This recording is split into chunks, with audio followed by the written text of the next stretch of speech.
Hello everyone. तो ये video है यूपी पीसीएस के ARO एग्ज़ाम के लिए कि अगले आने वाले 2 महीने का रोड मैप क्या हो। अगर एग्ज़ाम 11 फेब को होता है तो आज से कितने दिन बचे हैं एग्ज़ाम के लिए? केवल 9 सप्ताह के आसपास बचा है, मतलब एग्जैक्टली 66 डेज बचे हैं। तो इन 66 दिनों की हमारी रणनीति क्या होनी चाहिए, कौन कौन से सब्जेक्ट्स पे फोकस करना चाहिए, इसके लिए हम सबसे पहले देखते हैं इसका थोड़ा सा एग्जाम का पैटर्न कि प्रीलिम्स का जो जीएस का सेक्शन है उसमें 7 सब्जेक्ट्स होते हैं और एक करंट अफेयर्स का टॉपिक आता है। ARO के एग्जाम में करंट अफेयर्स का बहुत ही ज़्यादा वेटेज है, लगभग 20 से 25 क्वेश्चन अगर हम पुराने पेपर्स उठा के देखें तो यहाँ से आते हैं, तो इसको तो बिल्कुल भी इग्नोर नहीं करना है। इसके बाद इन 7 सब्जेक्ट्स में से अब आने वाले जो सप्ताह बचे हुए हैं 9 सप्ताह, उसमें से किस पे फोकस ज़्यादा करना है। 7 हिस्ट्री है, ज्योग्राफी है, पॉलिटी है, इन्वायरमेंट है, साइंस एंड टेक है, इकोनॉमी है और यूपी स्पेशल है। तो इसमें से हमें प्रायोरिटी किसको देनी है, प्रायोरिटी डिसाइड कैसे करेंगे, ये भी हम पिछले पेपर को देख के ही डिसाइड करेंगे।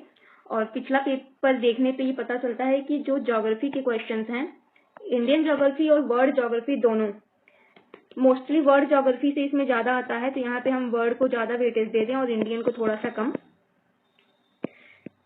इसमें से लगभग 15 क्वेश्चन ऑन एन एवरेज आ जाता है ज्योग्राफी से, 15 क्वेश्चन, करंट अफेयर्स से लगभग 20 से 25 क्वेश्चन, पॉलिटी से 10 क्वेश्चन के आसपास, इन्वायरमेंट से भी 8 से 10 क्वेश्चन आते हैं।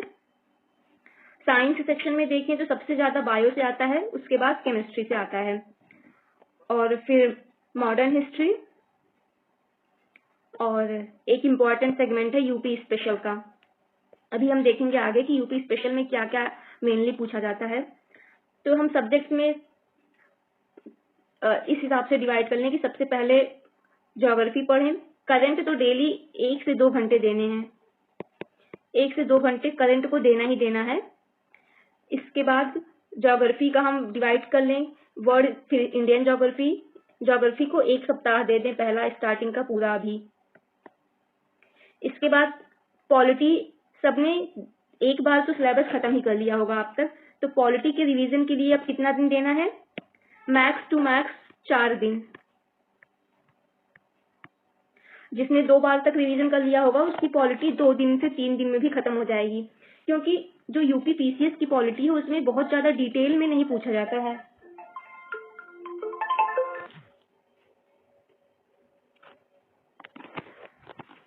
तो यहाँ पॉलिटी के लिए मैं इतना कम डेज क्यों काउंट कर रही हूँ, because after looking at PYQs तो देखते हैं कि डायरेक्टली बस आर्टिकल्स से क्वेश्चन पूछता है, अमेंडमेंट से,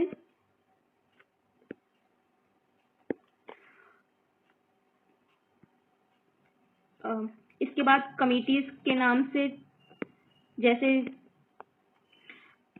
जो पंचायती राज इंस्टीट्यूशंस के लिए कमेटी बनी थी डायरेक्ट उनका नाम, या फंडामेंटल ड्यूटीज के लिए फंडामेंटल ड्यूटीज के लिए जो कमेटी बनी थी, तो इन सब का नाम पूछ लेता है या कौन से ईयर में बना था, डायरेक्टली ऐसे क्वेश्चंस पूछता है यहाँ पे।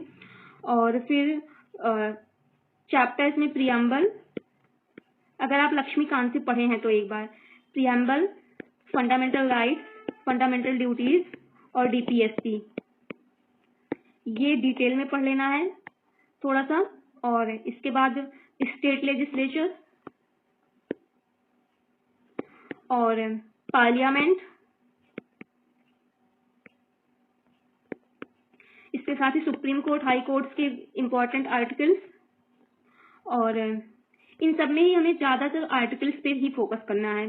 डायरेक्टली बस आर्टिकल पूछता है कॉन्स्टिट्यूशनल बॉडीज का, अटॉर्नी जनरल का, एडवोकेट जनरल का, फिर कॉन्स्टिट्यूशनल बॉडीज के आर्टिकल्स में इलेक्शन कमीशन, UPSC, कैग, इन सब के आर्टिकल्स डायरेक्टली पूछता है। तो हमें बस आर्टिकल्स पे ज्यादा फोकस करना है, अमेंडमेंट्स कौन से नंबर का है, कमिटी कौन सी है, यहाँ पे इसके साथ कौन से पार्ट में क्या दिया गया है, ये इंपॉर्टेंट है। फिर आते हैं इन्वायरमेंट पे, तो इसमें जो है जो स्टैटिक पोर्शन है वो सिलेबस तो ज्यादा नहीं है, इसके लिए मैक्सिमम 3 दिन फर्स्ट राउंड के रिवीजन के लिए दिया जा सकता है। स्टैटिक के साथ इसमें करंट अफेयर्स का ज्यादा वेटेज है, स्टैटिक प्लस करंट। करंट में जैसे यहाँ पे करंट में भी छोटे छोटे वन लाइनर इवेंट्स ही आते हैं, जैसे COP28 अभी हुआ है UAE में। इसके पहले क्या हुआ था, एक वाटर कॉन्फ्रेंस हुआ था न्यूयॉर्क में।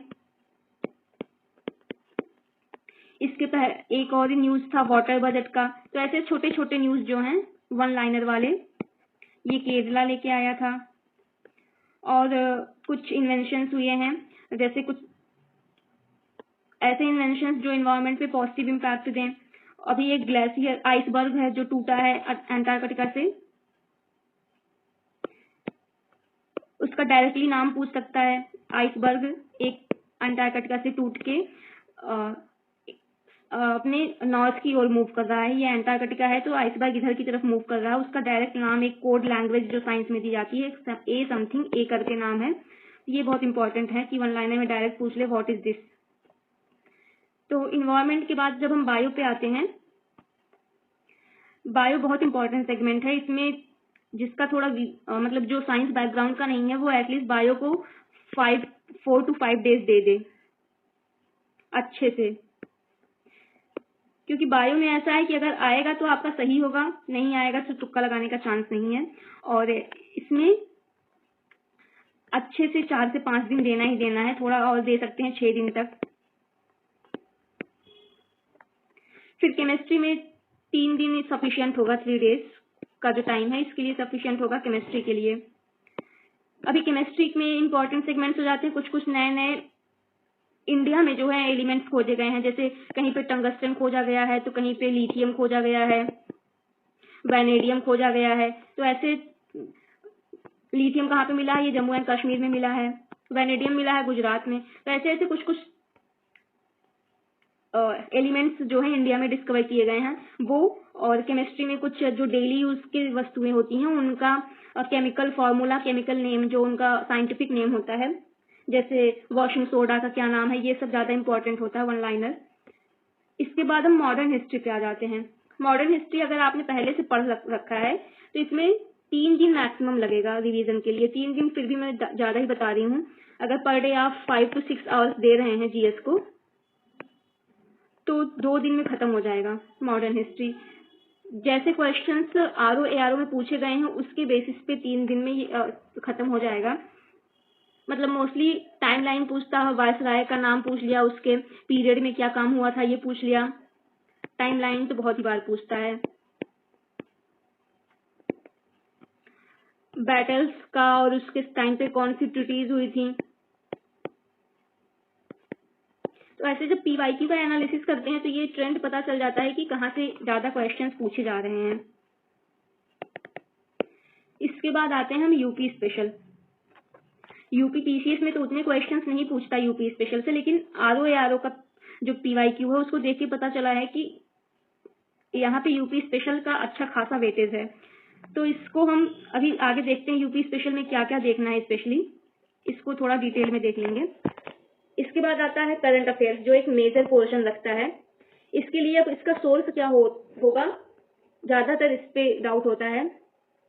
तो करंट अफेयर्स में वन लाइनर ही पूछा जाता है ज्यादातर, मतलब 70 to 80% जो क्वेश्चंस हैं वो डायरेक्टली वन लाइनर।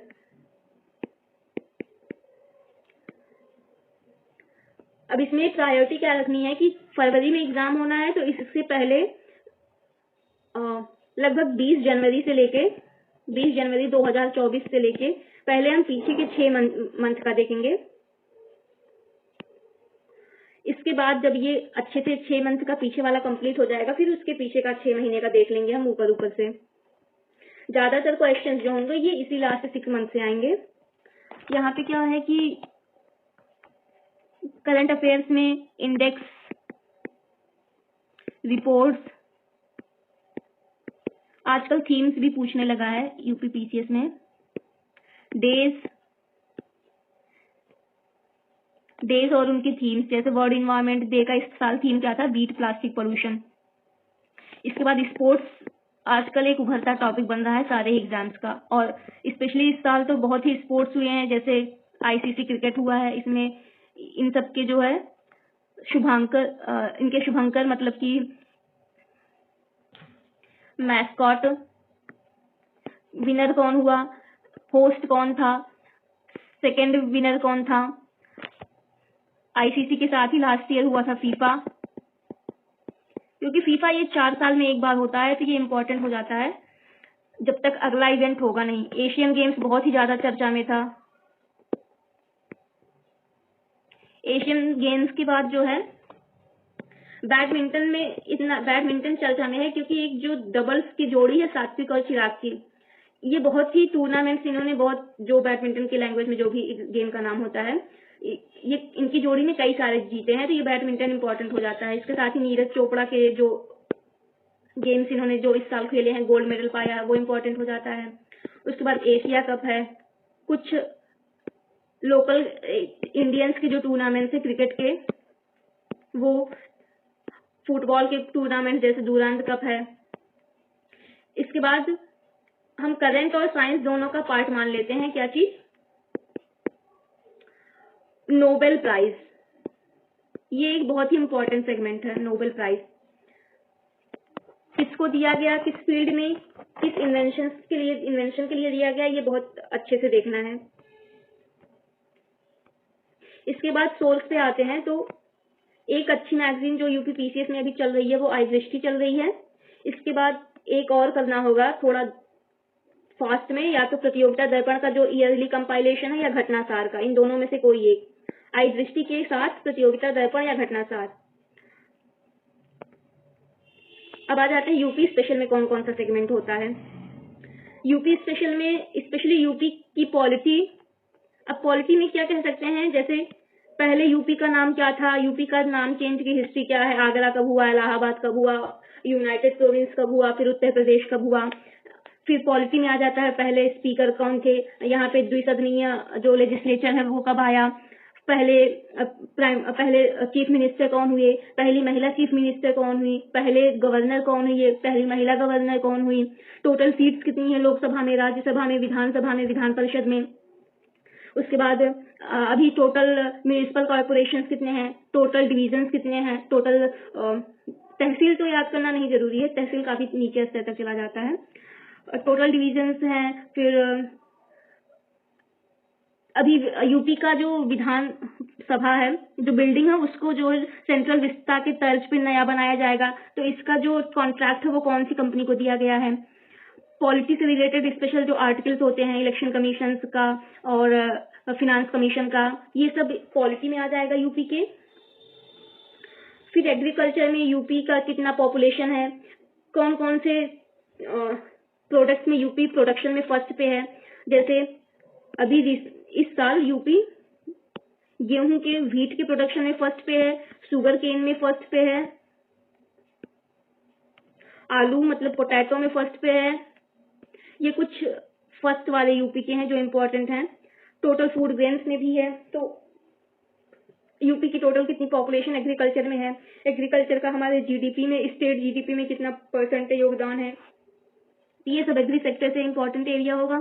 फिर फॉरेस्ट से फॉरेस्ट सर्वे जो आता है, forest survey of India,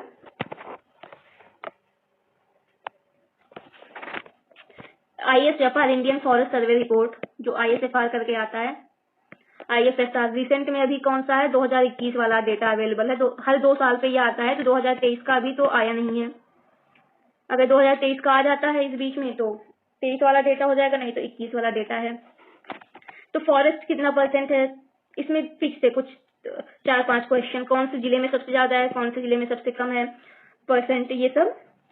UP की हिस्ट्री में थोड़ा सा जो यहाँ से फ्रीडम फाइटर्स थे, जैसे कि जब 1857 की लड़ाई में लखनऊ से कौन लीडर थी और सप्रेसिंग ऑफिशियल कौन था, कानपुर से कौन से थे, ये सब है। यूपी की ज्योग्राफी थोड़ा ज्यादा इंपॉर्टेंट होती है, यहाँ से क्वेश्चन आते हैं।